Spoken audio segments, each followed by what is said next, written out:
DMK ಎಲ್ಲ ಸರ್ವೇದ ನೋಡಿ DMK Stalin ಅವರೇ ಮುಖ್ಯಮಂತ್ರಿ ಆಗ್ತಂದ ಎಲ್ಲ ಸರ್ವೇದಲ್ಲಿ ಬರ್ತಾ ಇದೆ. ನಿಮ್ಮಲ್ಲಿ ಉರ್ದು ಮೇಲೆ ಹೋದ್ರೆ ಸ್ವಲ್ಪ ಹಾಕೊಂಡಿದ್ದೀರಿ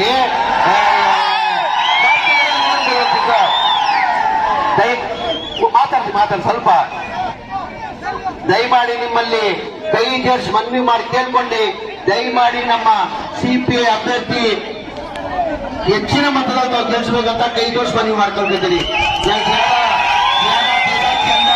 हमारे मुसलमानों भाई दिल्ली के अंदर बहुत से जने ये अरमान रख लगे हमारे सीपीएम का कैंडिडेट रामचंद्र बोलते थे साहब तुम्हारे वास्ते यहाँ बहुत देर से बेसब्री से इंतजार करी, मेहरबानी से तुम्हें आना अगर को मुझे तमिलनाडु के अंदर तुम्हें बोले मैं दिल्ली के तमाम मुसलमानों की दिल की आज डीएमके और कांग्रेस अलेस को सीपीआई कैंडिडेट सीपीआई का रामचंद्र को हमारी तरफ से सात दिन सभा कैंडिडेट बना पड़ी। तो मैं लोगों से एक आज जा रहा हूँ मेहरबानी करके हमारे सीपीआई कैंडिडेट को ज्यादा से ज्यादा जिताना। आज तुम्हारे वास्ते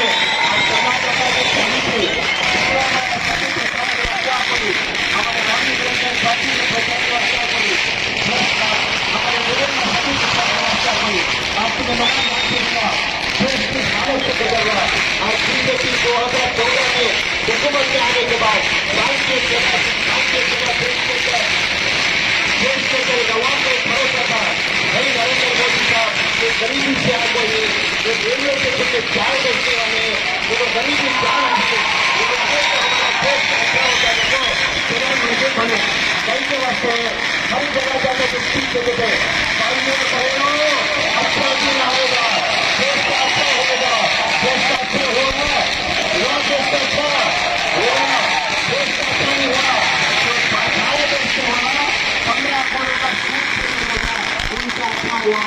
जो अमित शाह जो जेल को जाकर गुजरात के अंदर जो हजारों तादाद के अंदर कत्ल कर को जो जेल को जाने वाला आज उन्हें हिंदुस्तान राज कर रहा है उन लोगों का अच्छा हुआ। मेरी आवाम से एक आजीजाना गुजारी आज तमाम सर्वे के अंदर डीएमके में स्टालिन मुख्यमंत्री बनने के वास्ते कौन भी रोक सकता नहीं। मेरे मुसलमान आवाम से मेहरबानी कर तुम्हारे तमाम मुसलमान के वादा तुम्हारा हमारा CPM candidate Congress plus DMK alliance candidate Ramchandra को सीरियल नंबर 1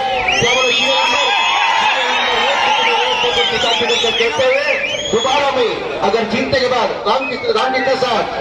ರಾಮಚಂದ್ರ ಸರ್ ನೀವು ಗೆದ್ದಾದ್ಮೇಲೆ ನನ್ಗೆ ಕರ್ಕೊಂಡು ಬರ್ಬೇಕು ಊರು ನಾನು ಬರ್ತೀನಿ ಜೈ ಕರ್ನಾಟಕ ಜೈ ಮಾತೆ।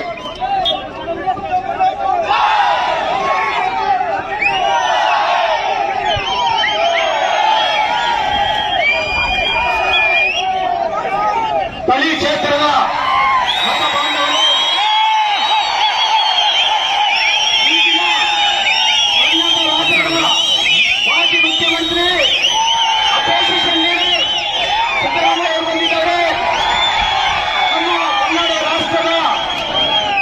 ಟ್ರಾನ್ಸ್ಪೋರ್ಟ್ ಮಿನಿಸ್ಟರ್ ಎಂಎಲ್ಎ ನಮ್ಮ ರಾಮಲಿಂಗಯ್ಯ ಸಾರ್ ಬಂದಿದ್ದಾರೆ, ನಮ್ಮ ಜಮೀರ್ ಅಹಮದ್ ಎಂಎಲ್ಎ ಅವರು ಬಂದಿದ್ದಾರೆ, ನಮ್ಮ ಪಕ್ಕದ ಕ್ಷೇತ್ರದ ಶಿವಣ್ಣ ಎಂಎಲ್ಎ ಅವರು ಬಂದಿದ್ದಾರೆ, ಇನ್ನು ನಮ್ಮ ರಾಷ್ಟ್ರದ ಕಾರ್ಯದರ್ಶಿಯಾದಂತ ಮುಕ್ತಾರ್ ಸಾಹೇಬ್ ಬಂದಿದ್ದಾರೆ, ನಮ್ಮ ಪಾರ್ಲಿಮೆಂಟ್ ಮೆಂಬರಾದಂತ ಡಾಕ್ಟರ್ ಶೈಲಕುಮಾರ್ ಅವರು ಬಂದಿದ್ದಾರೆ,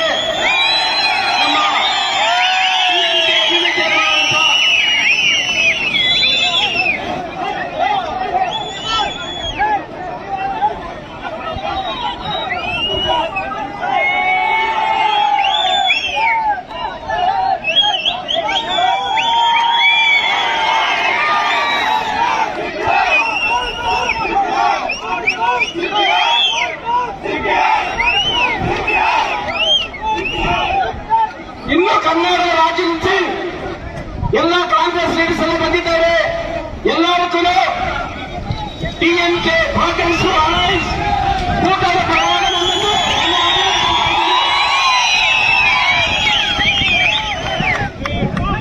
ಈ ದಿನ ಕೇಂದ್ರದಲ್ಲಿ ಪರಿಪಾಲನೆ ಮಾಡುವಂತಹ ಬಿಜೆಪಿ ಸರ್ಕಾರ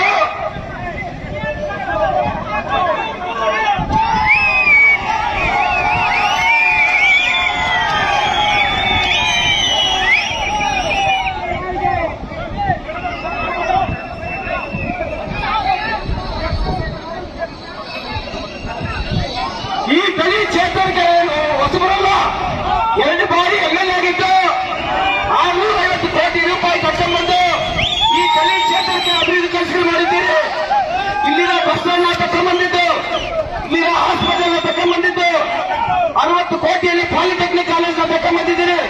ಈ ತರ 650 ಕೋಟಿ ತಗೊಂಡ್ಬಂದು ಈ ತಳಿ ಕ್ಷೇತ್ರದಲ್ಲಿ ಪ್ರಜೆಗಳಿಗೆ ಬೇಕಾದಂತ ಎಲ್ಲ ವಸ್ತುಗಳು ಮಾಡಿದ್ದೀರಿ. ಬರೋ ಕಾಲದಲ್ಲಿ ರಾಷ್ಟ್ರದಲ್ಲಿ ಮುಖ್ಯಮಂತ್ರಿಗ ಸ್ಟಾಲಿನ್ ಬರ್ತಾರೆ. ಸ್ಟಾಲಿನ್ ಬಂದ್ರೆ ಒಂದೊಂದು ಕುಟುಂಬ ಕೂಡ ಸ್ತ್ರೀಗಳು ಅವ್ರ ಅಕೌಂಟ್ ಅಲ್ಲಿ ತಿಂಗಳ 1000 ರೂಪಾಯಿ ಹಾಕ್ತೀನಿ ಅಂತ ಹೇಳ್ತಾರೆ. ಅದೇ ತರ ಫ್ರೀ ಬಸ್ ಪಾಸ್ ಕೊಡ್ತೀನಿ ಹೇಳ್ತಿದ್ದಾರೆ ಹೆಣ್ಣು ಮಕ್ಕಳಿಗೆ, ಸ್ತ್ರೀಗಳಿಗೆ ಅವರಕ. ಅದೇ ತರ ಗ್ಯಾಸ್ ಮಾನ್ಯ ಕೊಡ್ತೀನಿ ಅಂತ ಹೇಳ್ತಾರೆ. ಅದೇ ಅಂದಿರ ತಮಿಳುನಾಡು ಪೂರ್ತಿನ ರೈತ ತಕ್ಕಂದಿರಂತ ಸಾಲ ಮನ್ನಾ ಮಾಡ್ತೀನಿ ಅಂತ ಹೇಳಿದ್ದಾರೆ.